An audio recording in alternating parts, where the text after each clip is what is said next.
भगवान बुद्ध कहते हैं कि आपको अपने जीवन में सही निर्णय लेना सबसे महत्वपूर्ण काम है, क्योंकि जो व्यक्ति सही निर्णय लेता है वही जीवन में सफल बन पाता है। भगवान बुद्ध ये भी कहते हैं कि जिस व्यक्ति के मन में अच्छे विचार और अच्छी सोच हो, वो व्यक्ति सही निर्णय लेने में सक्षम है। अगर आप अपने जीवन में सही निर्णय नहीं ले पा रहे, तो भगवान बुद्ध की ये कहानी आपको सही निर्णय लेने में मदद करेगी। और अगर आप भगवान बुद्ध की सारी बातें अपने जीवन में लागू करेंगे तो आपको इसका उत्तर मिल जाएगा। जीवन में ज़्यादातर स्थितियाँ ऐसी आती हैं जिनसे हमारे पास दो विकल्प होते हैं, पर समस्या की बात यह है कि हम समझ नहीं पाते कि हमें चुनना क्या है, क्या हमारे लिए सही है और क्या हमारे लिए गलत। उन दोनों ही विकल्प में एक एक विकल्प ऐसा होता है जो हमारे जीवन को बना सकता है, और दूसरा विकल्प ऐसा होता है जो हमारे जीवन को बर्बाद कर सकता है। एक छोटी सी कहानी गौतम बुद्ध की है जो आपको बताएगी कि सही निर्णय कैसे लें। एक बार गौतम बुद्ध एक गांव में लोगों को प्रवचन दे रहे थे। सभी गांव वाले उन्हें और उनके प्रवचन को प्रेम से सुन रहे थे। ये उस समय की बात है जब लोग बुद्ध का बड़ा आदर सम्मान करते थे, पर ऐसा हमेशा से नहीं होता था। शुरुआत में जब बुद्ध किसी जगह जाया करते तो बुद्ध का विरोध करने वाले लोग ज़्यादा होते थे, पर जैसे जैसे लोगों ने बुद्ध की बातें सुनना शुरू किया, लोगों की सोच और लोगों के विचारधारा बदलने लगी और बहुत लोग बुद्ध से जुड़ने लगे और उन्हें पसंद करने लगे।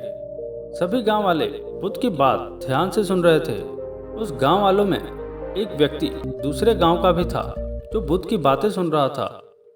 भगवान बुद्ध की बात पूरी होने के बाद वो गांव वाले वहां से उठकर जाने लगते हैं और वो दूसरे गांव का व्यक्ति दौड़कर बुद्ध के सामने आता है और बुद्ध को रोक लेता है।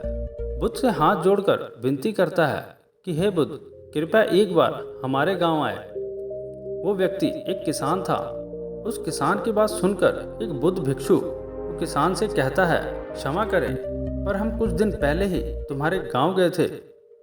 पर वो किसान नहीं मानता। वो बुद्ध के चरणों में लेट जाता है और बुद्ध से विनती करता है कि हे बुद्ध, कृपया करके एक बार और हमारे गांव पधारें।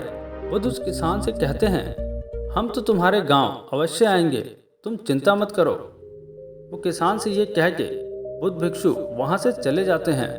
अगले दिन सुबह ही बुद्ध और उनके कुछ भिक्षु शिष्य उस गांव के लिए रवाना हो जाते हैं।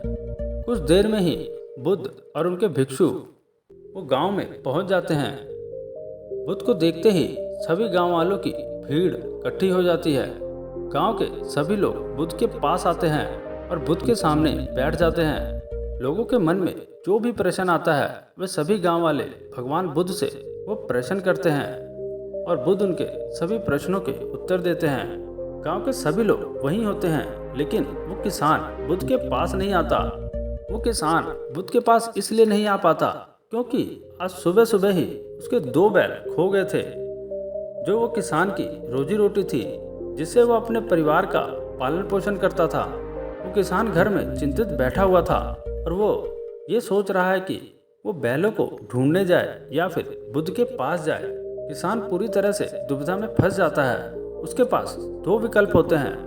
पहला विकल्प ये है कि वो बुद्ध के पास जाए और उनकी बातें सुने, क्योंकि बुद्ध को उन्हीं ने आमंत्रित किया था।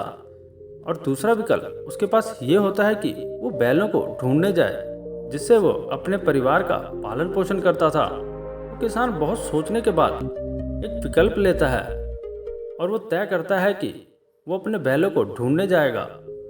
और वह निर्णय लेने के बाद तुरंत जंगल में अपने बैलों को ढूंढने के लिए निकल जाता है।